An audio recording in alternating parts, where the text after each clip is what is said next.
season is firmly in the rear-view mirror, and now our attention is turning towards Ireland's 2 Test series against South Africa in the next couple of weeks. Welcome to the Left Wing Podcast. Will Slattery here with you, and I'm delighted to be joined on tonight's show by Luke Fitzgerald and Cian Tracey as we look ahead to what's going to be a very exciting 2 matches in Pretoria and Durban. I know, Luke, we originally had hoped we would be kind of looking back on Leinster and Munster in the URC final. It obviously didn't turn out that way, but as I said, there's still lots to look forward to.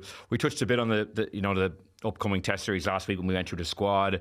It's funny just talking to friends and other fans looking ahead. There's a lot of kind of negativity. I don't think many people are expecting quite the standard of rugby we've seen from this Ireland team over the next while. That's obviously how the teams have finished the club season. It's been a very long season, as we touched on last week, going into month number 13.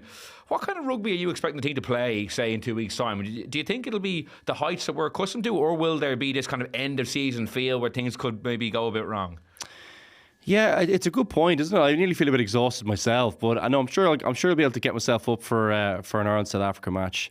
I think the players, I'm sure, will probably be feeling it here and there, and I think there'll probably be some disappointments as well. But there's enough in that tour. If I put myself in a player's shoes, to get yourself up for, and it's only 2-match tour. I think that's kind of critical as well, and I think they should be able to get themselves mentally in a good place to go and perform. Look, I think they're missing obviously the key guy for them at the moment seems to be Gibson Park, but I don't think there's any harm in not having him there. I'd be interested to see if Ireland can kind of produce the same kind of quality of rugby with the new personnel in there as they've been doing with Gibson Park.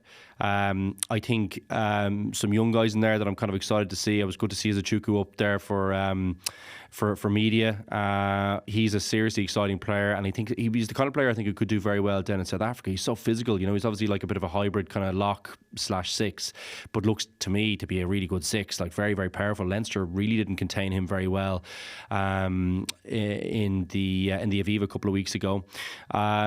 So he's a guy I'd love to see get some game time. And I think there's a few people who'd like to finish their season on a positive, and I'm thinking like both Leinster and Munster players, they were kind of damn squibs they went out on, and disappointing performances for both of them. So I think there's something for them to say, well, look, let's bookend this season, which started off pretty good, had so much promise but ended very disappointing with a positive, and I think they'd be able to take that into November with a bit of momentum, and I think that's kind of important at this stage for the team. So there's lots to play for. I think there's some exciting young talent to see, and I don't think, when you say the game plan, just to touch on that point, I don't think Ireland should be playing any different than they have been. I think that's the way this team plays. I would say there's definitely certain areas where I feel like, they could definitely improve. I think defensively they were a little bit messy in the Six Nations, particularly against England. I think their ruck and their line-out. The line-out is a big one I'm watching with Irish teams at the moment. I think Leinster particularly have been very, very conservative, but I think Ireland have been very conservative and nervy in that part of the game over the Six Nations, and Leinster obviously through the Cup campaign and obviously through the league campaign as well. I thought they were very conservative. So that has traditionally been a real strength for Irish teams. So there's a few areas there I can see where, you know what, they need to perform well on them, and otherwise you're into this is a trend type scenario. So I'm excited to see if they can get those things right. Will, I think they can. I think they've got a great coaching staff, and there's still huge amounts of quality in that player group. And remember, they beat South Africa the last time they played them. Yeah, it's funny as you mentioned the line-out. I was just flashing back to the World Cup and the real squeeze South Africa put on in the line-out. Remember, there was like probably 5 or 6 5-metre line-outs, or certainly in the 22 that South Africa pinched. Kind of started it. I thought that was the start of the lack of confidence, I think. Did you think that as well? I think it was from the first World Cup warm-up game almost. Samoa, was it? Yeah. I remember they were double banking at a lot of those line-outs, and that's where it started, and then it kind of progressed to like maybe... It was bad conditions, I think, in the Samoa game, wasn't it? But they were still, the throwing was atrocious, in fairness. Yeah, tricky, isn't it? Yeah. And Cian, I know you were out at Ireland HQ yesterday, I think. It's the first time we've heard from some of the Ireland coaches since the Six Nations. Like, what would you say the mood is like now toward obviously the end of the season, club season, and they're kicking into Ireland gear now? Like, how did you find kind of the demeanour or the body language or anything you could glean from that kind of point of view? Saying all the right things, I suppose, Will.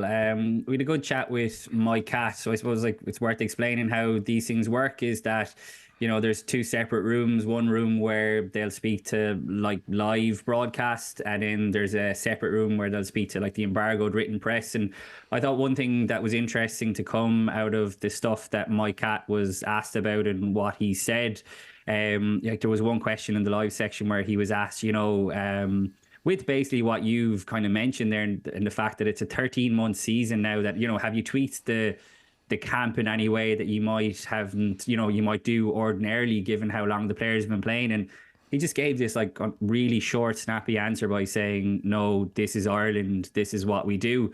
And I thought it was an interesting way to phrase it, but he doubled down on it in the written section as well, and he used the phrase, this is Ireland. So I think the message, what was coming across to me, and I've no doubt that it's been driven by Andy Farrell, is that not that it doesn't matter what's happened with the provinces, but that the switch immediately flicks once you walk in the doors of that HPC out in Abbottstown in Dublin, and that the last time this Ireland team were together, they were crowned Six Nations champions. And I know that feels like a long time ago, but I think that that's what Andy Farrell will be really driving home to them. They haven't turned into a bad team overnight. Yes, they are facing an unbelievably tough challenge. Yes, he does have to manage the disappointment of what was a poor season for all four provinces, if we're being honest about it. So, yeah, I thought it was interesting that he touched on that. That was something that really came across to me. My cat was pretty good on the rivalry with South Africa, talking about a few of the young players, like Luke touched on Cormac Izuchuku there. Great to chat with him. I mean, even from a media point of view, it's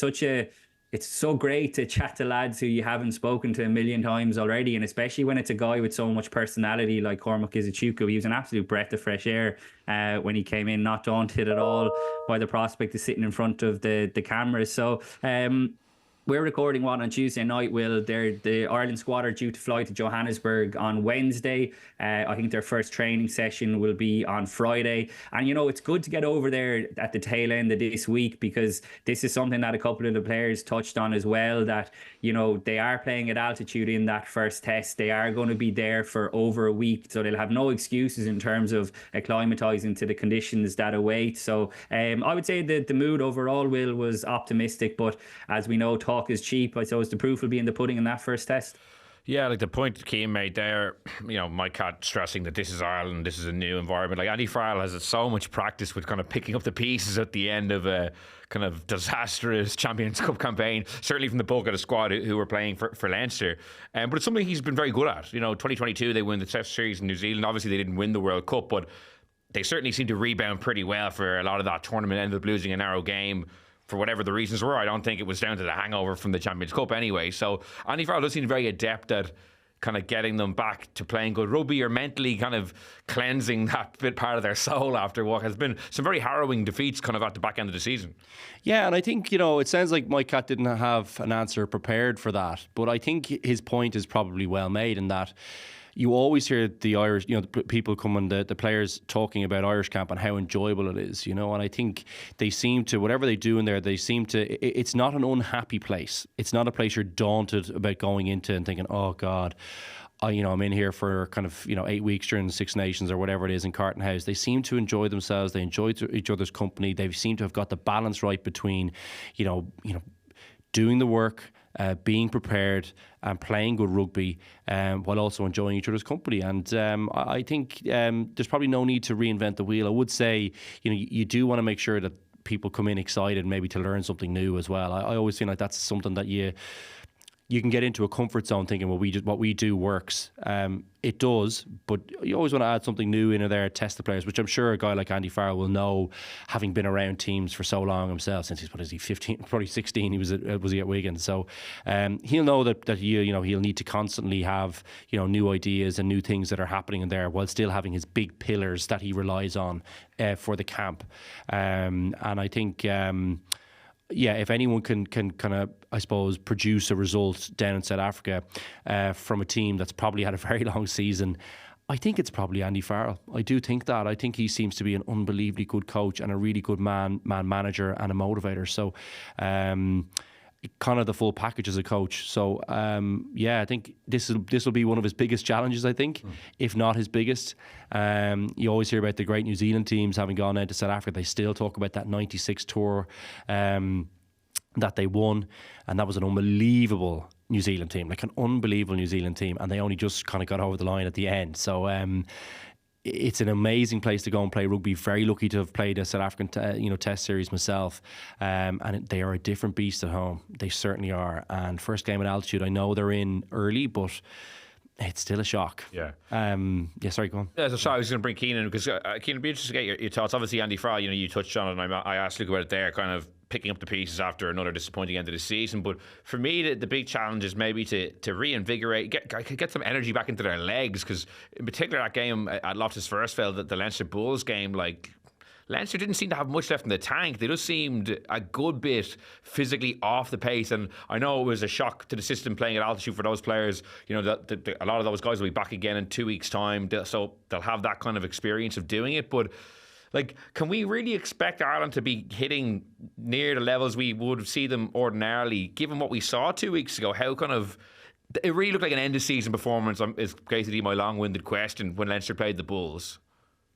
I think you could say possibly the same thing about Munster, and they were playing at home, that they looked pretty leggy and look tired, I would say, physically as well as mentally, which is also a very important factor in this, because when you think of, like, it's so easy to forget that the World Cup was part of this season because it happened so long ago, and all the mental energy as well as the physical exertion that took. So I'd say they are running on empty, but obviously they're not going to tell you that.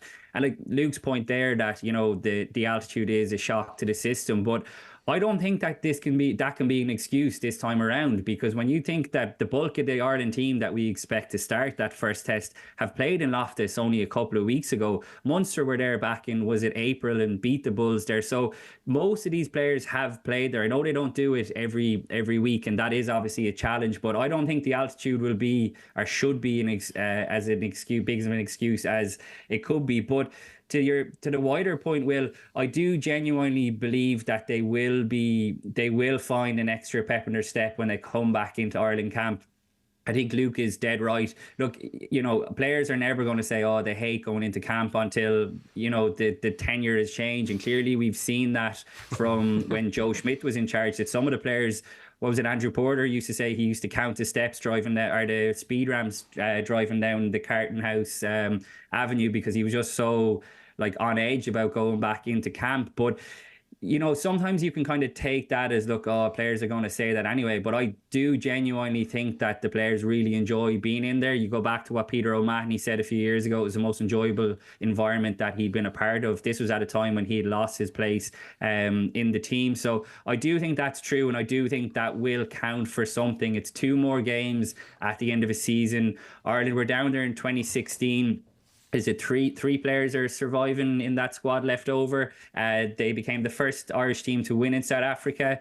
But it was said yesterday in the press conference that while that was a great achievement, this team are not going down to South Africa just to win one test. They want to become the first Irish team to win a series in South Africa. So look, that's the way they're viewing it. They've won not just the last game against South Africa, I think it's the last 3. So they have had the edge over them in previous meetings. But again, to go back to a point that Luke made, crucially, none of them took place in South Africa. They are a different beast when they're at home, as Luke knows all too well. So while they might have had the edge in previous games, I think this is going to be an altogether different challenge. And I think everyone knows that. Yeah, the last time South Africa beat Ireland was the 3rd test in that test series in 2016. They haven't actually played that many times since. I think they played 3 times since 2016. Obviously with COVID and stuff, South Africa weren't coming up, so that was a couple of years out of it. So they haven't played that many times, in fairness.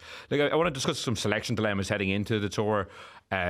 Fullback is obviously one. Hugo Keenan not being there, he's playing 7s. Options, obviously Ciaran Frawley deputised during the Six Nations. He's in the squad. Jimmy O'Brien is back fit. He was playing 15 at Loftus Versfeld, but he had a tough day out. Larmour and Stockdale have played there before, but not in a long time in a game of that magnitude. Who's the best option there for you? It's Jimmy O'Brien, clearly, to me.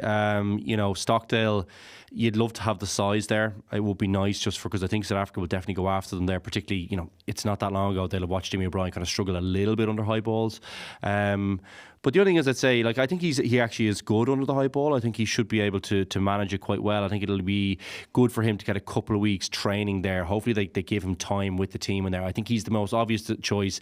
I think he's a good tackler, which I like. You'll need that there.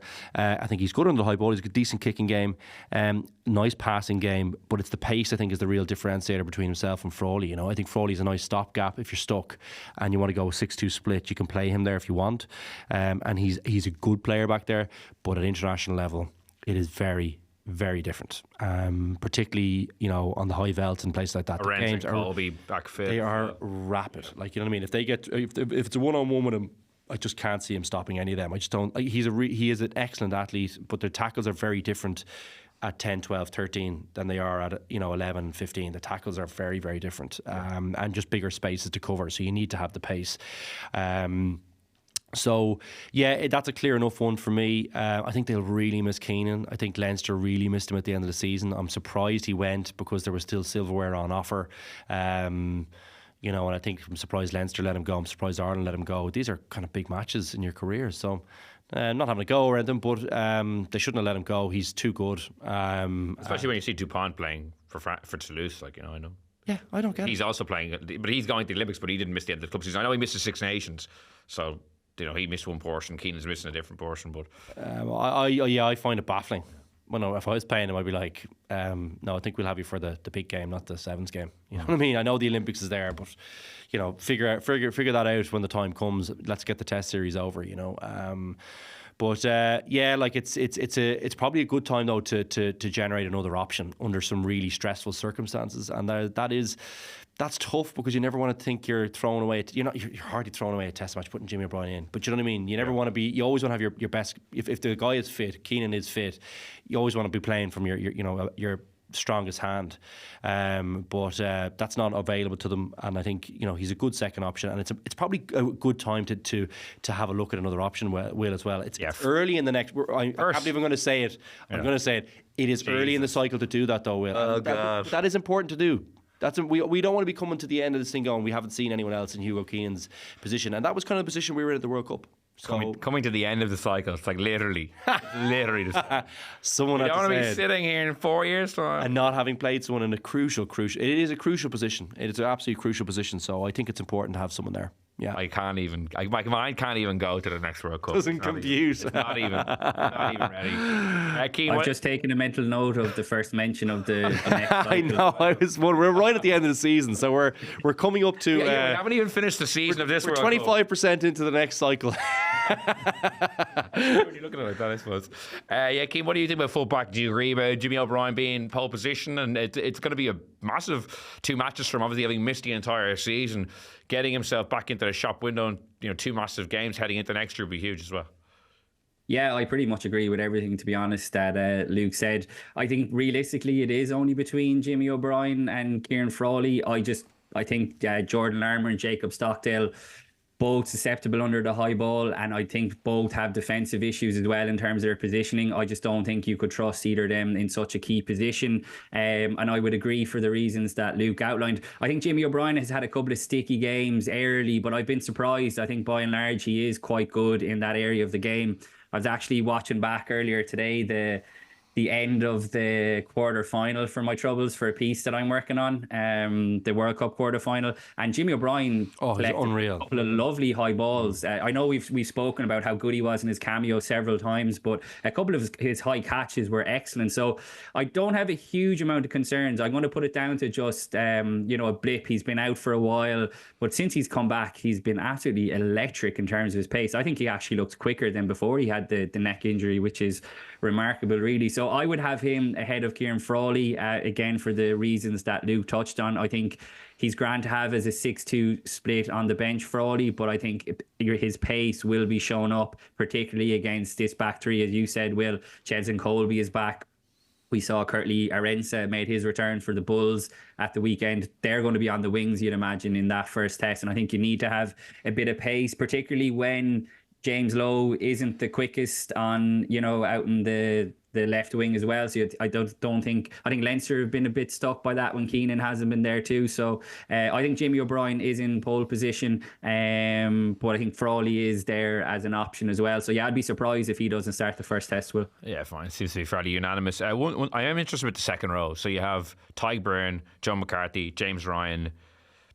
You know, for me, I'm wondering, do you go James Ryan and John McCarthy and move Ty Byrne to 6, and then you're getting all three of them on the pitch at once? Because I think for me it's Ty Byrne +1. I just think he's such a good player. And then I'm kind of humming and hawing about who might partner him. But what do you make of those three players, how they all fit into the team? Or do you go like with one on the bench? Or do you like Ty Byrne at 6? Hasn't played there in a while, but we know he can play there to a really high level. So what do you think about that? I think you're right in terms of who's playing well. Like, I just thought he was unbelievable. Like, he's had an unbelievable season. I think he's been so consistent.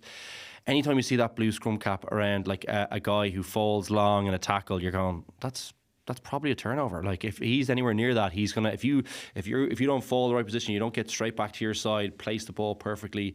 If you don't have ruckers there within, I'm gonna say half a second, like, you're in trouble. He's so good there. His ball handling skills, as I mentioned a few times. And last week, I thought he was really, really impressive. Great skills. He's just got a real nice knack for the game. Seems to be in the right position at the right time. So, couldn't speak more highly of him.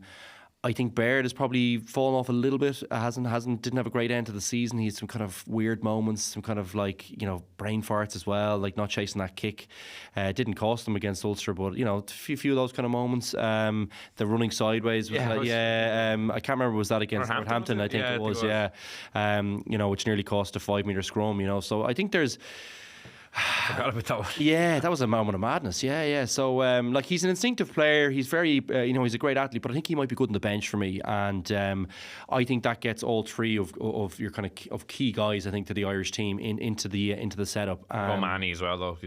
Yeah, I know, but I just think, if O'Mahony is a class player in my opinion, he's brilliant, defensive line out, but he's not that much better than Byrne as a line-out option. And I think if you look at the rest of the game, I don't think you could argue against playing Byrne ahead of him. And I just think the other two guys, particularly against the South African second rows, and how aggressive they are using those rows, I think it'd be quite nice to have Izuchuku and Baird on the bench, particularly when Conan's not coming down as well, alongside O'Mahony. So it's a weird thing to say about your captain, but I think that's the best Irish team, if you ask me, to be very, very honest. I think that gives you the best chance also of withstanding that kind of bench impact that South Africa have been able to have in the pack.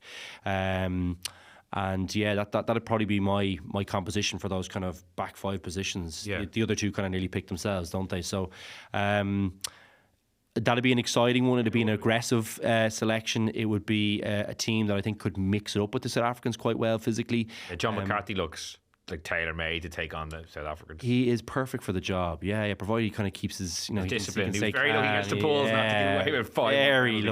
Very lucky. And then he had that knock on as well, a kind of a key moment where he tries to, pick it up. I think it was in the Toulouse match game as well. So he had a few moments where, look, you're going to have them your breakout season, but I think he's an important part of this Irish team. And I don't know if you guys agree, but I think that sounds like it's the best balanced team to take on a South Africa pack, which is just gigantic. And Byrne gives you that extra little bit of kind of like Baird, but probably a little bit more, I think, as well. I agree. Baird obviously plays mostly at 6, but he can play second row. He played second row in the Grand Slam decider against England in 2023 and had a big impact, so he can be your sub-second row. Nice fetcher. The ground thing is big. Like, he's probably, O'Mahony's good on the ground, but probably not as good as Byrne. I think Byrne is a freak on the ground, actually. I'm going to say, I don't say the word lightly. I think he's unbelievable. When he gets the latch on there, he just is a nightmare to get off. Considering he has a big target on his head as well. But Will, all week, the fact that, the other team has got someone in a blue scrum cap going, or a blue jersey or something going.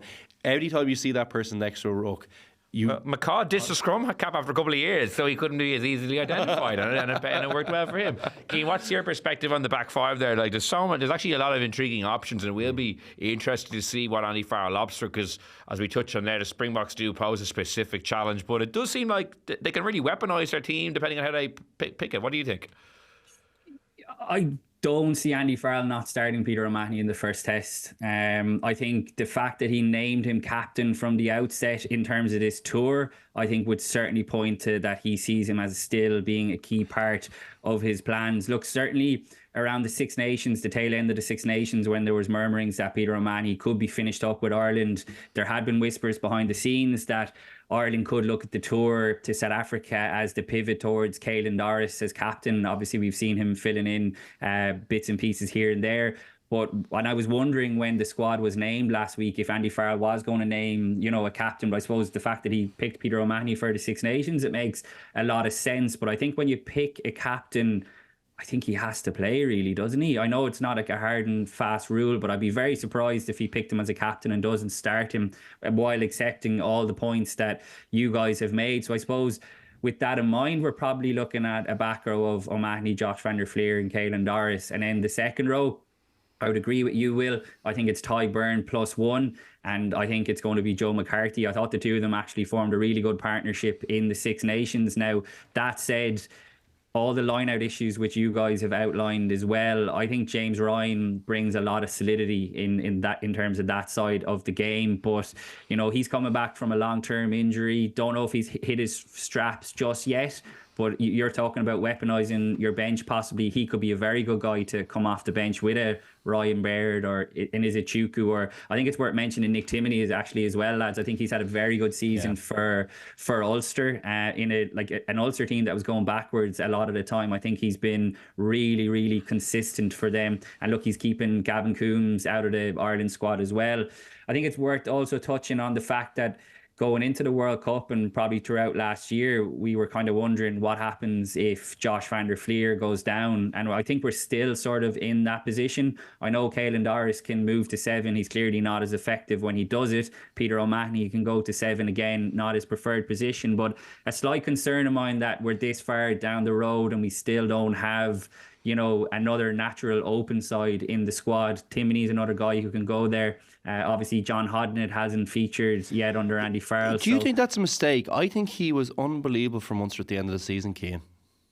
And he was unbelievable for Munster at the end of last season when they won the URC. I think he's been very unlucky that he hasn't gotten a look in, even just in terms of getting the experience of the squad. But I agree with your point that you made, Luke. I think like fetching and the hard ground that you're going out to South Africa, the ruck is going to be absolutely crucial. And look, I'm not saying that John Hodnett should have started a test or anything like that, but I think it's such a key position, and it would be a concern of mine if we're looking kind of bigger picture stuff, and I'm not going to say the word, but think of the depth chart even, it's definitely a glaring, I would say, issue that Ireland have at the moment, that they don't have a natural backup. Will Connors, I'm slightly surprised with. Look, I know he hasn't played enough for Leinster, and that's obviously why he didn't make the cut in the end, but Andy Farrell has been a big fan of his. I thought he might have gotten the nod for this tour given the profile of players that he's going to be up against. But I think that's just one to keep an eye on though, lads. If Josh van der Fleer was to go down injured all of a sudden, I think you're putting you're putting the likes of Caelan Doris into a position that he's just not comfortable in. Will you not play? Surely O'Mahony goes in 7, no? Yeah, but he's not a natural 7 either, really. He's definitely better shaped to it than Well, I wouldn't want to put. I think you lose so much with Doris going to 7. I think you lose a lot from his game. Yeah, but I just agree with the overall point that we're moving players in. We don't have anyone that can slot in seamlessly. Like Van der Fleer turned 31, I think, this year, so he's no longer a young player. He's kind of okay, you went there, so I'll go there. For the next World Cup, he'll be 34. So there needs to be other options. There needs to be, and Hodnett, I agree with both of you. I think he was unlucky not to even get the training time, because we've seen Andy Farrell pick loads of various players at different times who maybe haven't seen the game time, but even to get in and have a look at see how he see the level, see what he's up against, and then they can make a judgment of him. So I think it's the fact that Ireland are playing South Africa this summer. I think if they were going to Australia, who are clearly in transition, or somewhere like that, I think Andy Farrell still views this as almost not an extension of the World Cup, but sort of part of that, in that he wants to go down there and win a series. I think come November, and not even the Emerging Ireland Tour, because we spoke about that a couple of weeks ago. I think the Emerging Ireland Tour is for guys who are just kind of fresh out of under 20s and that. But I think there's 4 games in November, and I think for 2 of those, you'd certainly like to be seeing the likes of a John Hodnett being called in and trying to plug those holes where there is gaps in the depth chart. So I think that's possibly where we'll start to see the pivot towards. Look, it's not going to be an overhaul by any means whatsoever, but I think that's when we'll start to see maybe a couple of fresh faces. Is it Chuku getting more game time if he doesn't on this tour? Yeah, I think I actually agree with the point Keane's making Andy Farrell, I think it is the right approach to take. I think 2 tests in South Africa, it should be full guns blazing. I have heard a couple of people mention that, should Andy Farrell have rested certain guys or given them the summer off after a long season and gone with younger options or alternative options. But I do think it's worth winning. I know some people will say, it's 3 years away from the next World Cup. Other countries don't care as much. Why are we going full on for this? But I think it is worth winning. I think it's worth going absolutely full on to win at least one test. And I know it's only a test match or whatever, but for me, I think it's the right approach. 100%. Yeah, they're world champions. Yeah, this is like a special. It's a proper rivalry. It's a special tour. You might only get to do this once in your career, which is why I was so surprised with Keenan going like this. A tour to South Africa is properly special. It's going to be the last one, because they're going to this tournament where you're going to be playing one game in the summer. So there might not be another 2 test series even in his career, certainly. It looks like I'd forgotten about that completely. Yeah, so amazing. Never gonna, honestly, amazing opportunity to miss out on, or to decide to miss out on. So I don't know. I mean, I agree, Will. I don't think. I think the one thing I would say is probably not as.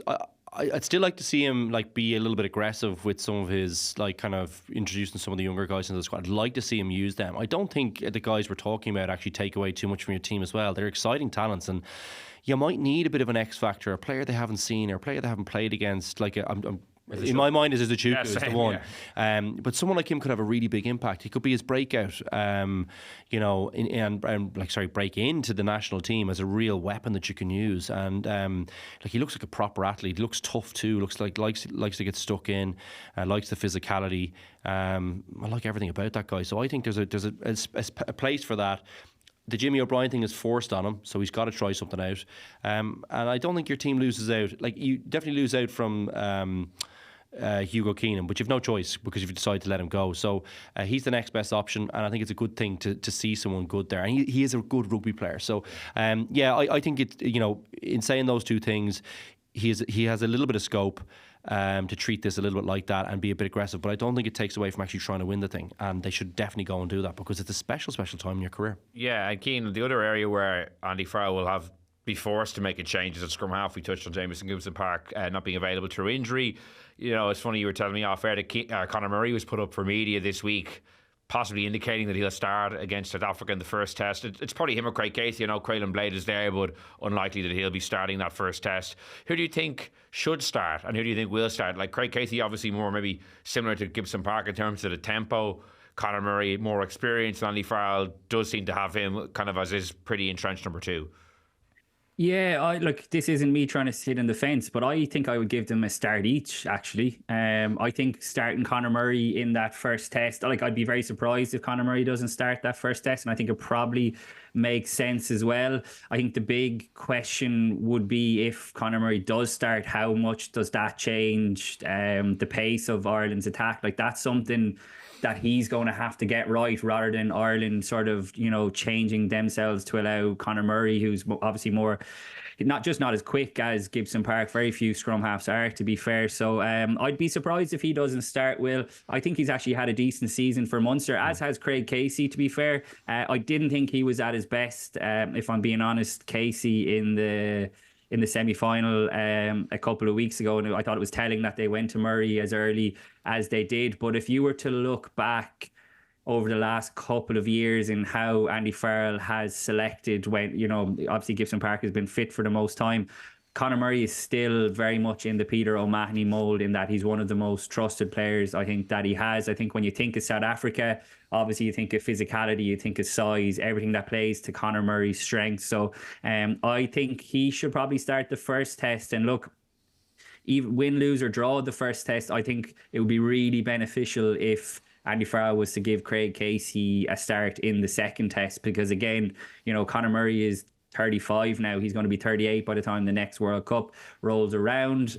He signed a 1-year extension. He's out of contract at the end of the season. It's very much kind of play it by year, but you don't want to be arriving at another World Cup with a Johnny Sexton scenario, where you have a 38-year-old obviously still playing well, as Johnny Sexton was, but you want your younger players to have played enough game time. And look, Craig Casey, isn't like a Cormac Izuchuku in that this isn't his first taste of an Ireland squad. He's been around this environment a long time now, for the last few years. Hasn't played in as many of the high profile games as I'm sure he would have liked, but he's overtaken Conor Murray for the last couple of seasons as Munster's first choice scrum half, and it's been interesting to kind of watch that develop in that Graham Rowntree and Mike Prendergast clearly preferred, I suppose, the pace and the tempo of Casey's service, yet Farrell has kind of stuck with Murray in the reliability that he gives you. So I would say a start each, will, and that's not me sitting on the fence. I genuinely think that would be the most beneficial thing. Can I say, is there anything to be said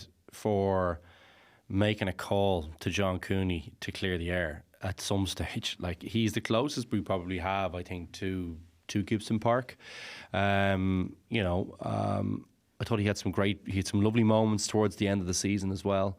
He's the complete forgotten man, basically, because obviously he's flirted with Scotland, but also because he's kind of, I think, to do an interview like a while ago where I don't think he was, not that he was disparaging, but I don't think he was very complimentary about the setup, or didn't feel the love in the setup, or whatever it was. But is there a case for that? Is there a case for someone saying, like, I just think he's like, do we have enough resources that we can look at a guy like that who was very good at the end of the season for Ulster, has the kicking boots as well, is a great little tackler, is a good thread around the ruck, obviously not the same Gibson Park, but he is a thread around there and can get to can clear the ball quickly out of there. I don't know, I'm kind of surprised there's been literally no mention of him whatsoever. He's completely off the radar. Just because it's kind of like the door is shut. Like, if he wasn't being picked 4 years ago when he was playing lights out, and it seemed like it was time for a change. Kind of pre-Gibson Park, when it was Conor Murray's position was a little tenuous and he still didn't get picked. And as he said, I just think there's been so much, too much water under the bridge. Yeah, sorry, I just thought I think it's worth mentioning, because if you think about it, I thought Ulster finished the season of all the squads. This is going to sound weird.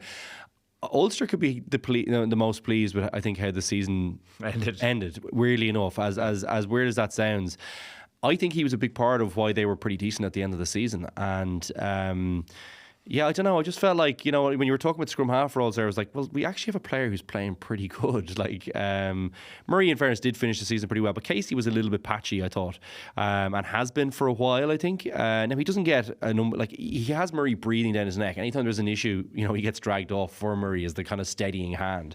That doesn't help you to settle into a position and get comfortable and play through a bad patch and kind of settle yourself down. He never really gets that opportunity, which is, I think, important to say. But Cooney's a good player. Like, sometimes... The fact that you're even asking that question, Luke, I think highlights another problem position for Ireland. And the fact that, we're talking about a 35-year-old Conor Murray potentially starting the first test. There's been a serious lack of young scrum halves really pushing through over the last couple of years. Craig Casey aside, like, Caelan Blade is after coming back in from the cold, and I think Caelan Blade would be the first to admit that he didn't have his best season for Connacht. And actually, when Matthew Devine, who is one of the exciting young scrum halves, he looked really lively when he came in. Nathan Doak, messing him around. What do you think? Messing him around with the 10, but he was kind of the big hope there for a while, and he just hasn't kicked on. And actually, partly because John Cooney has been playing so well.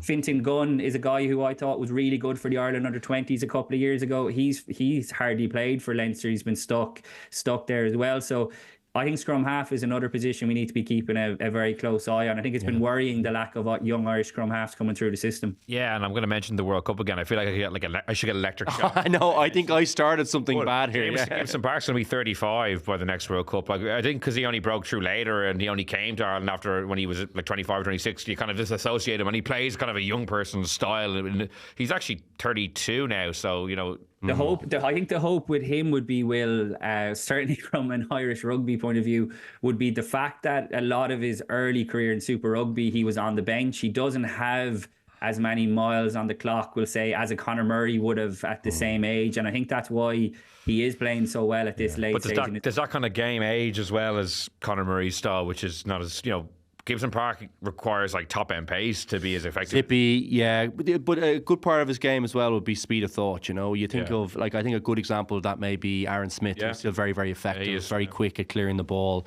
Probably not as aggressive with ball in hand, maybe not as, but still like it's all about speed of delivery. And I thought he got better. Like how his kicking game evolved as he got older, I thought was unbelievable. He's obviously probably one of the best of all time, but there may be something to be said for that, Will. The game becomes a bit easier for you mentally as you get older. So maybe we don't see Gibson Park running in as many tries, but maybe we still see quick clearing of the ball from the ruck and like lots of really, really great decisions like nearly all the time, and better kicking maybe over time. So yeah, it's a tricky one. I know, I get the point, and it is worth making, definitely. Well, I think given that we have another week of previewing to do next week, I think we can park out in South Africa for now, because there's one thing I'd like to talk to both of you guys about before we finish up. And it kind of was got the idea from my cat was yesterday talking about Sam Prendergast and the development he's been making over the course of the season. He was asked a bit about the logjam at Leinster and whether that's a concern, and obviously he couldn't say too much, as I'm sure Cian, you know from what he said yesterday, he was hardly going to put the boot into Leo Cullen the way some people have maybe been doing over the last couple of weeks. So I wanted to do a bit of a thought exercise here. There's 4 obviously options at Leinster: the 2 Byrne brothers, Frawley and Sam Prendergast, and I want you to pick one to start, one to be on the bench, one to be in the squad, and then one that you'd send to another province if you had to, out of those 4, Luke. Oh God. Okay. I'm. I think I've been. Yeah. I'm going to bore everyone here, but I'd start Frawley. I would move on Harry.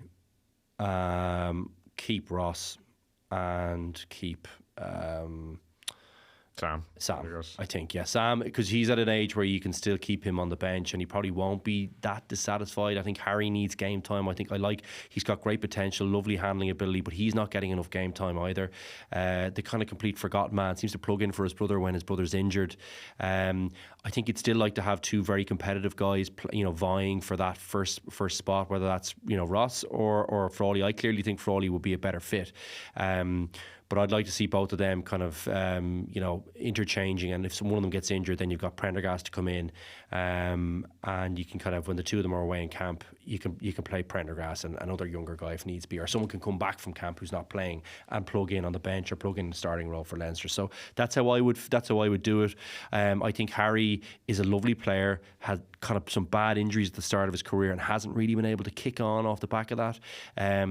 But he has a big ceiling. I think, to me, it's insane how Humphreys has taken the spot in as the high performance director, and he's not pushing for one of these guys to go up north under the tutelage of an excellent coach who was a brilliant 10 in Richie Murphy. It seems like I'm amazed that they're trying to move Doak, who's clearly a 9, into a 10 slot, whereas he'd be brilliant for Ireland possibly in the future at 10, and for Ulster at 10, because Cooney's old enough as well. Cooney's like 34 or so, is he, if not 35? They have signed Aidan Morgan though, the Irish qualified Kiwi. No, 10. I know, but I still think that's only who. So it sounds like Doak then is going to be sitting in behind 10 and 9. You know what I mean? I'd like him to go, right, well, I'm a 9. I'm going to be, duking it out with Cooney, and I'd like to have maybe Harry duking it out with Morgan. That seems really obvious to me. I think you need at least four good players and a young guy sitting behind, who you go, well, we like him for the future. He's going to get a few snippets of games here and there. He's going to be in all the meetings. He's going to be in all the trainings. Do you know that kind of way? That is my mind. 3 is the good number, I think. I had the same kind of order as you. I had kind of Frawley starting, Sam Prendergast and Ross Byrne in the squad, and Harry Byrne being moved on. Because I think at this stage we know what Ross Byrne can do. We know what maybe he can't do when it comes to the business end of the season, potentially, in terms of having a bit of a ceiling. Sam Prendergast has all the potential that it's exciting, and he'll need game time. And then Frawley, I think, in terms of the best raw materials started out half going into next season for Leinster, would probably be my pick there. So I do think Harry Byrne is probably just the odd person out in that. I just don't think he has the potential of Sam Prendergast. Is a few years younger than him. Ross Byrne is more seasoned, has played a lot more games, and I think Frawley just has a little bit more robustness to his game. Not that they both get a lot of injuries, but it's just in terms of the physicality when they are playing. I think Harry Byrne is the person. What's your perspective on that, Cian? How would you kind of slice that and dice it? Yeah, not to be boring, but I actually had written down the exact same as what he said as well. I think most people would probably agree as well, if I'm being honest. Look, it's all well and good us kind of sitting here and saying that, you know, Harry, and I do think it's Connacht as opposed to Ulster. I just think Ulster have filled that slot now with Aidan Morgan. Jake Flannery is also there as well. They signed him from Munster on a 3-year deal, so he's still under contract for next season. Connacht are in the market for a 10 because JJ Hanrahan is going to miss like a large chunk of next season as well with that bad injury. And like, let's remember as well that JJ had overtaken Jack Carthy, who's the club captain as well. So I think Connacht have been given permission to sign an overseas 10 if needed, but obviously for the betterment of Irish rugby, one of the Leinster 10s would go there. But I think the player has to want to go there as well. Luke is right to touch on David Humphrey's comments a couple of weeks ago, like when he said that he wasn't going to make any player move. So a player is going to have to want to show a bit of ambition in terms of furthering their career, because this logjam at Leinster isn't going away anytime soon. So if that is to be Harry Byrne, then yeah, I'd love to see him going, you know what, I am going to go to Connacht, and you know, not even on a loan deal, actually go to Connacht and say, I'm going to be Connacht's, you know, first choice 10, because that's his way, I think, into the Irish team. But whether he's going to want to leave, you know, his home province where they get great coaching, he's obviously from Dublin, he lives in Dublin, but I think there's been too many Leinster players over the years who haven't shown enough ambition, guys who are on the fringes of the squad. I'm not talking about first team players who've just been happy enough to, and again, I'm not saying Harry Byrne in this case, but happy enough to wear the tracksuit, if you know what I mean, pick up the paycheck at the end of every month. Like, guys have to want to kick on to better things, and this is probably a classic case of it. Like, go back to the Joey Carberry scenario a few years ago. Like, fair play to him for showing having the guts to go to Munster. I know he could probably say it didn't really work out, but injuries obviously were a massive part of that. But he gave it a shot, and now he doesn't have any regrets because he gave himself the best opportunity possible to further his career. Now he goes on to France to tick another box, and again, fair play to him. So I would like to see, Harry Byrne, I think, shown a bit of ambition.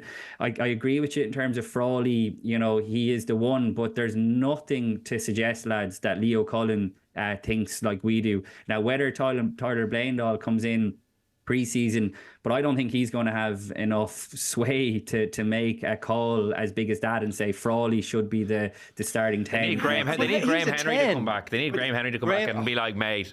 Graham Henry got it completely wrong. Graham Henry ruined Joey Carberry's career by like being there for 3 weeks, saying he was. Well, no, he basically said he was a 10. He was a brilliant 15. He could have Keenan comes in off the back of Carberry moving out of that role. I think that's where he emerges. I thought that was I haven't agreed with that from day one. I didn't mind it. I thought it was. I think you're right, Cian. Going to Munster was exactly the right move. You know, and I really. I respected him hugely for that. I thought, you know, if you're stuck and you know you need some face time, that's what you need to get into the Irish team. You need to be playing week in, week out in a team. I think the point Will makes about people in Leinster not moving on is completely right. As Cian made the same point, and I think you need to take a chance. You need to have that little bit of ambition. And not die wondering. That'd be the big thing. That'd be if I was in that situation. So, for example, like Max Egan is the perfect example to me, who's like a really top quality player, but just will not get an opportunity. He just won't. Like, unless there's like a mass kind of injury kind of situation, he's not gonna play. Penny's another one. Never going to play a big game for Leinster, but he would play a big game for Ulster or Connacht. I'm pretty sure of it, or he'd be on the bench definitely. He's not even near the bench for Leinster in big games, and he's a class player. Like, he is a classy player. So these examples, I think, are littered throughout Leinster's squad, and I just hate to see like wasted talent. I couldn't do it myself. Maybe I'm just in that situation myself, going, well, if I was there, I'd be gone in a heartbeat, you know. Luke, do you know what else they also need? They need coaches to be honest and upfront with them. I go back to the Ben Healy leaving Munster example, and I know lots of Munster fans understandably were really frustrated when he went to Edinburgh. But partly, like, one of the main reasons why he went to Edinburgh was because my understanding is he had a conversation with Andy Farrell about where he stood in the Ireland pecking order. And Farrell was honest and upfront and told him where he stood. Ben Healy felt like he should have been in, you know, playing international rugby. He went off to Edinburgh and he did what he, you know, set out to do by playing for Scotland. So I respect Farrell massively if that is indeed the case that happened, because I think you want coaches to to tell you exactly where you stand. So if Harry Byrne goes into Leo Cullen's office in pre-season, I think he needs to be told, look, where he is in the pecking order. Like, in an ideal world, how many games is he going to play? Is he going to play in the big Champions Cup games? And if he finds that the answer is no to a lot of those questions, then he's going to have a look in the mirror and think, what is the best thing for me to do here for my career? Cian, I think that's a really sensible way to look at it. But I'm not to be rude, but I think that's really naive. I think people will be...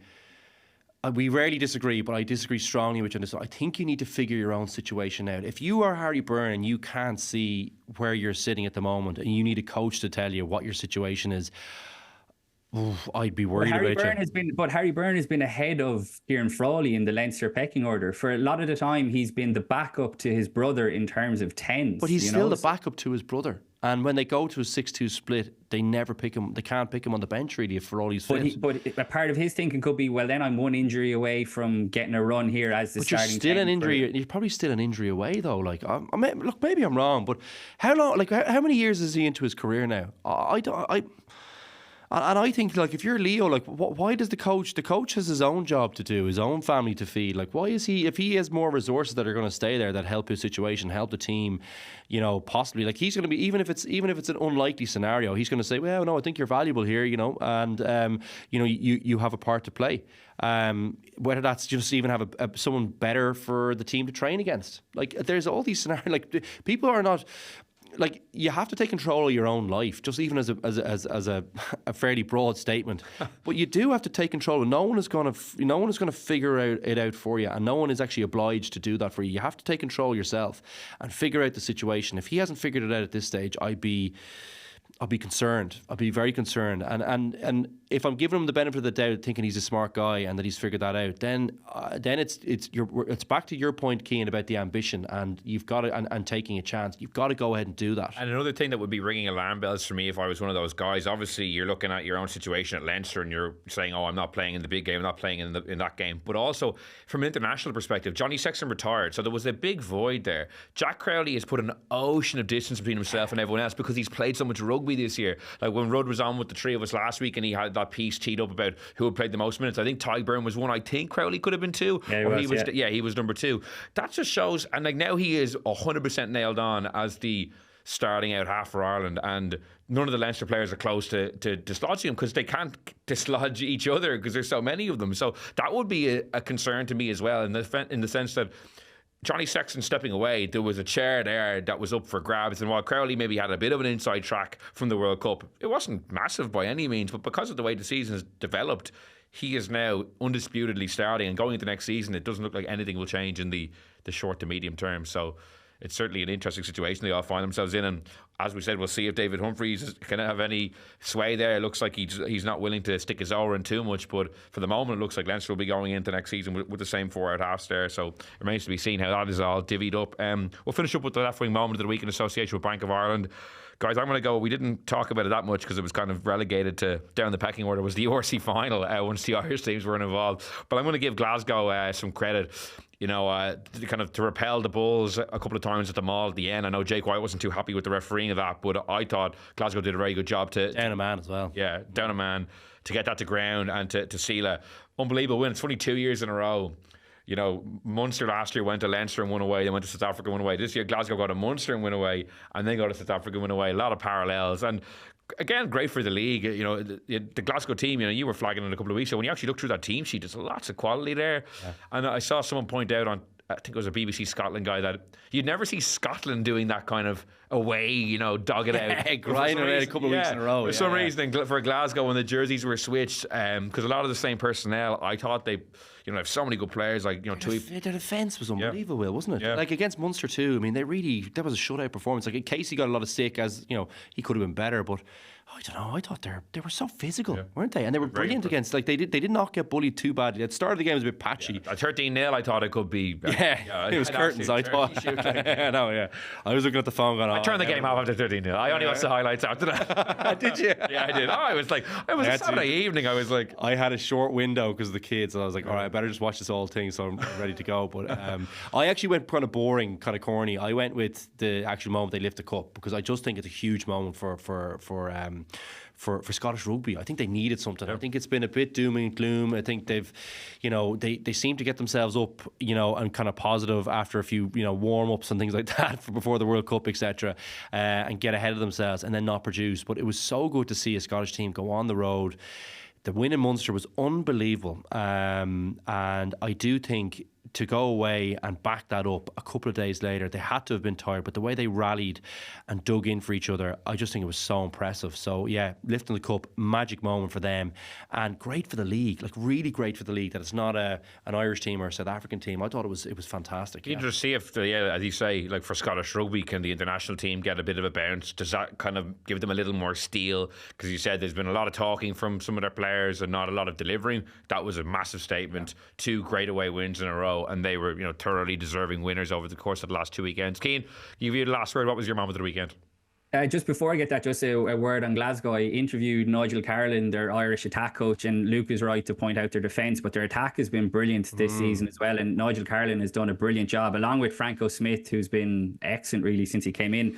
But he was making the point in the build-up to the Munster game that Glasgow actually took a lot of inspiration and motivation from what Munster did last year, that they saw the run that Munster went on, including, ironically enough, beating Glasgow in the quarter-final in Scottstown. So they looked at what Munster did last year and said, yeah, we can do this. We can go to Thomond Park and we can win. And if we end up going to South Africa, we can go and win as well. And true to their word, they followed up. And I thought they were excellent. I thought their fitness as the game went on, and we've spoke about altitude so often, they actually seemed to get better as they went on. And after the travel that was involved, playing Munster the week before, and I suppose from a Bulls perspective, it was the old cliche that they had played their final against Leinster. They had just clearly spent so much. They were badly missing, I think, Willie Leroux as well. Goosen didn't have a good day, and he was sensational against Leinster, but they just weren't able to back up what was a brilliant performance against Leinster. So it was a class game, and I think a real fitting finish to what was a really good URC season. I agree with both of you. It's good for the league that a Scottish team has done so well. But just to come in, sorry, before your moment, so for the Bulls, they've now beaten Leinster in 2 URC semi-finals and lost the final the following week both times, which is usually if you take down Leinster, you're hoping that it's Jake White's comments I didn't like. I thought that was really cheap. That was such sour grapes. Like, it really was. Yeah. I didn't think that was in poor taste. Yeah, from a referee who's I think been one of the better referees in the league. Like, I think he is an up and coming referee. And I just thought it was, it wasn't that bad a performance. No, it wasn't. No. He was quoting statistics about away wins and stuff. I just thought weird. Yeah, I don't know what he was thinking. Sorry to cut across you, Cian. Yeah, no, you're right. It was a real sour grapes moment of the week. Yeah, there's a new moment. But yeah, like for an apparently quiet weekend, I managed to fit in some amount of rugby. I saw both of the top 14 semi-finals. I saw most of South Africa's win over Wales, the first half of the Super Rugby final. So yeah, nice. Rugby never sleeps. Some games better than others now, it must be said. The URC final was definitely up there. But Friday night, Toulouse and La Rochelle was an amazing game. Absolutely class. It looked Bordeaux was hopping. They played both semi-finals in Bordeaux. But my moment, I went for Leinster's nemesis, Matthias Lebel's try in the corner. Absolutely sensational finish to kill off La Rochelle, who had 2 men sent off. I'm sure everyone has. I thought you were going to mention the headbutt as the moment of the week. What was he thinking? To lose one prop is unfortunate. To lose 2, I don't remember what that quote is, but somebody else can fill it in for me on YouTube comments. What Rog was up in the coach's box for the first half, and he moved to the touchline for the second half, and the camera kept panning to him, and it was bad enough after Weenie Antonio got sent off, and then when Reda Wardy stuck his head in his French front row colleague's head, Julian Marchand, the camera just panned him, and I'd say he was just going absolutely ballistic. But Toulouse were full value for their win. They're obviously going for the double now. Before the first red card, Cian, they were leading. Yeah. And the first red card was the real game changer. I think the game was over by the time I think Wardy got sent off. I think Toulouse were going for the kill. But that Antonio red card, it was kind of karma for the one he didn't get against Ireland a few years ago, because I thought that one probably a red, but it was on the edge. This one was. I thought it was. Yeah. By the letter of the law, it's a red. Yeah, no, but the letter of the law was. You're right, Will. Was it on Furlong, maybe? Does memory serve? No, it was Herring, I think, because I did Herring. Yeah, you're right, though. Yeah, that should have been. Look, he's obviously an enormous man. It's harder to tackle, but the duty of care is on him. And I think it's worth mentioning as well.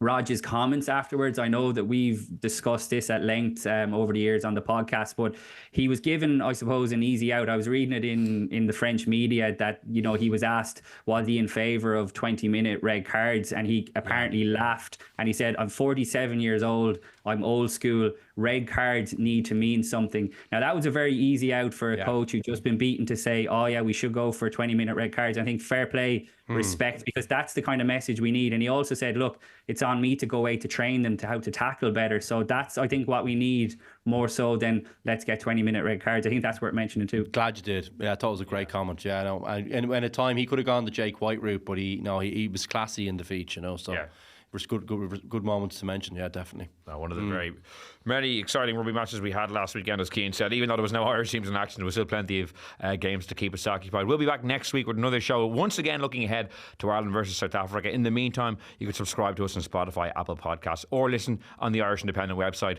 So until next weekend, thanks so much for listening, and goodbye.